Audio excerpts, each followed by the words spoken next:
Production for FY25 was a record 301,000 ounces, the first time we've exceeded that 300,000 ounce mark, a notable achievement in itself. So what is our pathway to 500,000 ounces? This chart shows Mount Magnet and Rebecca Roe's production profiles in the dark grey and the light grey bars respectively, with the combined all-in sustaining costs being the yellow line at the top. In orange, we're showing what we are targeting from Dalgaranga, both in terms of production ramp-up with the arrows, but also looking to keep our all-in sustaining costs in a sector-leading range by effectively taking out the higher cost bump that previously existed between FY28 and FY32. Once at 500,000 ounces, we believe this is sustainable for many years. Cash flows at this production level with an all-in sustaining cost below $2,000 an ounce will be, dare I say it, mega. Now, in terms of integration work, we've been fortunate to be able to do a fair amount of work during the scheme process, and I understand that access to people and data is not always forthcoming during a scheme process, but we have the Spartan, and there's a fair few of them here today, to thank for that. There is still a bit of work to do though. It's fair to say that the mine design and scheduling work is largely done, but there's a lot of work going on currently on the various processing options. We are running met test work with Dalgaranga combined with Mount Magnet ore, which is primarily Eridanus, to measure overall performance, noting that ideally Dalgaranga has a finer grind requirement. This has led the team to be looking at up to 8 processing options. So we're looking at all avenues to make sure that we land on the highest value option. We have committed to bring these integration studies to market in the December quarter, if not earlier, if we are able to. If I can go into a little more detail with respect to our record FY25 year.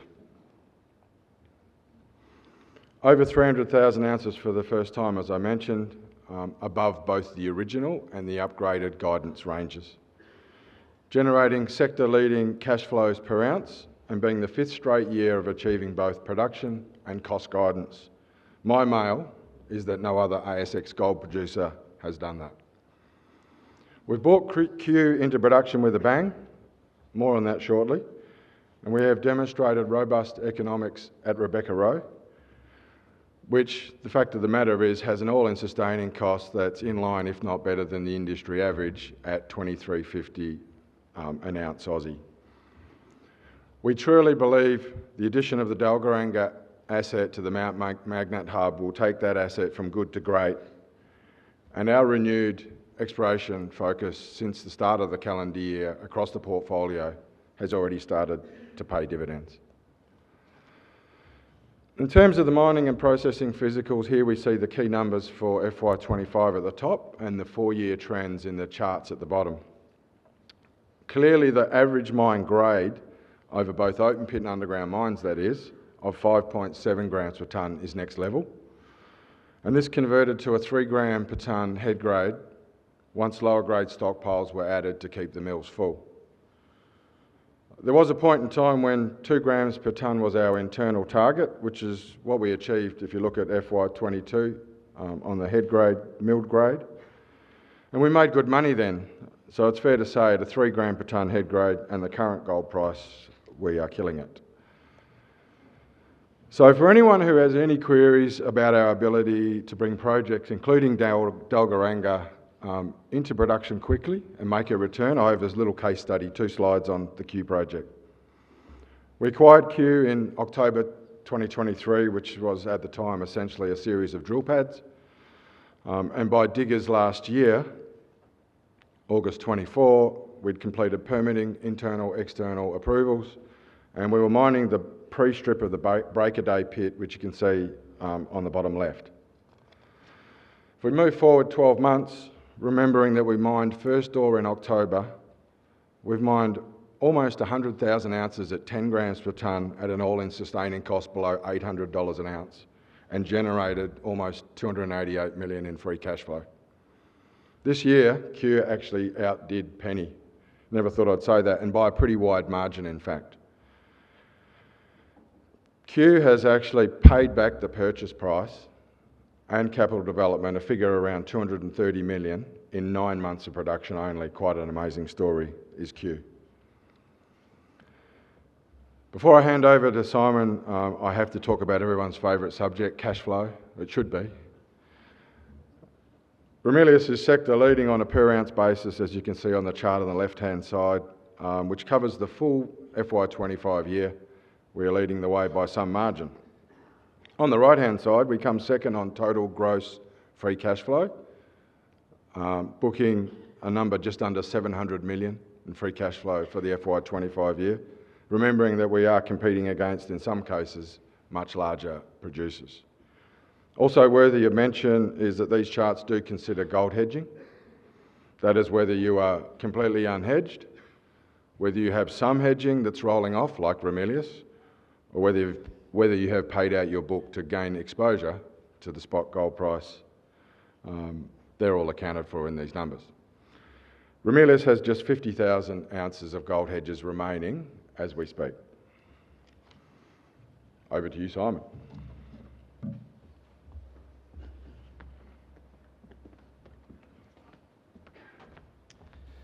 Well, I hope I can bring the expected sizzle, the Spartan effect. I noticed, well, actually Craig Jones, our former COO at Spartan, noticed the incredibly large eye on the young lady behind us there. I hope nobody takes that as the Spartan effect. Just to give everyone an idea there, these are the tenement holdings. Obviously on the left-hand side, predominantly that's the Spartan ground, and obviously the well-known and well-understood Ramelius ground on the right-hand side. Just for context though, I just want to point out that in a 2.5, 3 year period, we've put 3 million ounces of high-grade material on the left-hand side, and there's been over 6 million ounces mined from the right-hand side. And what we want to do, and Mark and I, after stopping sparring, agreed that it would be a great combination to bring that skill set together, that operational excellence and that exploration upside, that excitement, hopefully that sizzle, and I can already see it in some of these, some of the assessments on the assets that Ramelius have on the right-hand side there. So we'll continue the excitement machine with the cash generation machine that I think Mark and I led off with last year when we were speaking consecutively. Everyone knows the Dalgaranga story, I hope. I've stood up here and presented my PowerPoint slides before that are pretty much hand-drawn. Ramelius has helped me out by providing some more sort of corporate-looking diagrams here, so I'm pretty happy about that. Obviously, the Gilbey's open pit that most people know on the left, Pepper, and then Never Never on the right-hand sides there. So a pretty well-known story. What most people, or some people may not have noticed, is that we've gone from 100,000 ounces in resource to a much larger number, almost 2.8 million, 2.9 million ounces on the right-hand side in a 2.5 year period. So what I want to do, and Mark and I have obviously talked about this, is to try and take that sort of trajectory and put it into the operating assets that Ramelius has been working so hard on. Again, just to lay the foundation there, Never Never on the left-hand side, the old Gilbey's open pit on the right-hand side. Beneath that open pit, there are a number of prospects. We've put our exploration drill drive down there now, and we actually went to site the other day. We've gone through Never Never for the first time. So all of this, whether you believe it or not, I've been standing up here for 2.5 years talking about it. We actually have mined through the tail end of it now on one level, and handing over to the Ramelius operational team with our combined exploration focus, we'll be leveraging off that access and expanding that mine, as you could expect. What's really exciting though, we only really just started hitting our straps underneath that former Gilbey's open pit. And one of the things I want you to take away from this is that we borrowed a lot of the information that had been learned over the more than 100 years of mining and exploration at Mount Magnet just down the road and applied it to our model here, tested it, and it seems to be a very similar structural system with very similar geometries in a lot of cases.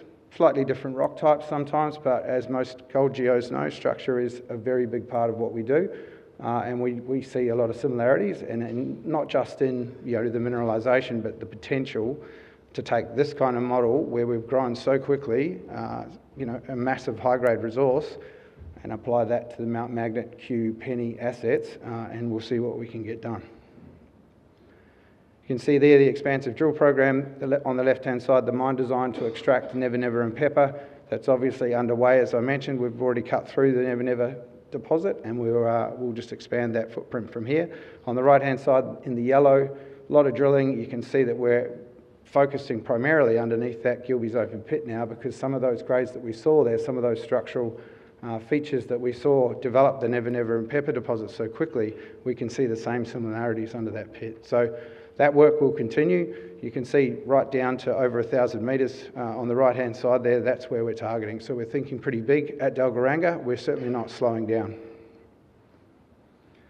Now to take you through to Q, as Mark mentioned, performed better than Penny, which he was surprised about. Obviously I was pretty surprised about how big Never Never and Pepper got pretty quickly. I think that there's a lot more potential in the Q area. I've made this publicly known many times. There are a lot of similarities there in terms of structure and high-grade potential at depth. That open pit, Break of Day, is overperforming massively. You would have seen the block model that Mark put up before.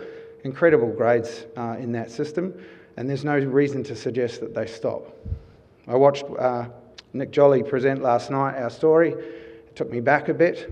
Some people would like to rewind time and go back to the start of Spartan. I'd rather that sort of stayed history, to be honest, because in the corporate world it was pretty difficult to keep the company alive for a while. Obviously once the excitement got a hold of us and we brought the market back to us, it was a great ride. But for me, we can apply that kind of genesis that we took drilling those deposits, understanding that structural framework, and apply it right here. What's the new exploration plan? I'm just going to show a couple of long sections here. This system is, as I said, it's been continuously mined from over 100 years. It's one of Australia's oldest goldfields.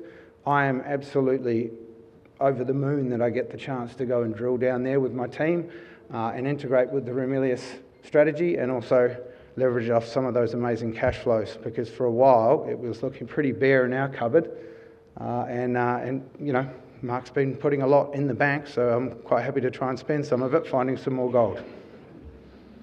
We're focused on discovery. I mean, it doesn't really need to be said. That's what I've stood up here for the last few years and talked about, is discovery, and it's about people. We've got amazing people to get that done, and we have an amazing project with great cash. So it's a really good combination, and it does sound kind of familiar. Galaxy mine area, a couple of areas that have been mined right now. I see huge amounts of potential here. Ramelius does too. You can see on the right-hand side there, this incredible Hill 50 system that was mined for a very long time down to over 1,500 metres below surface. These two systems, Saturn and Mars, that sit right next to it, there's actually evidence to suggest that these systems will go just as deep, if not deeper, and that is the existence of the Hill 50 mine.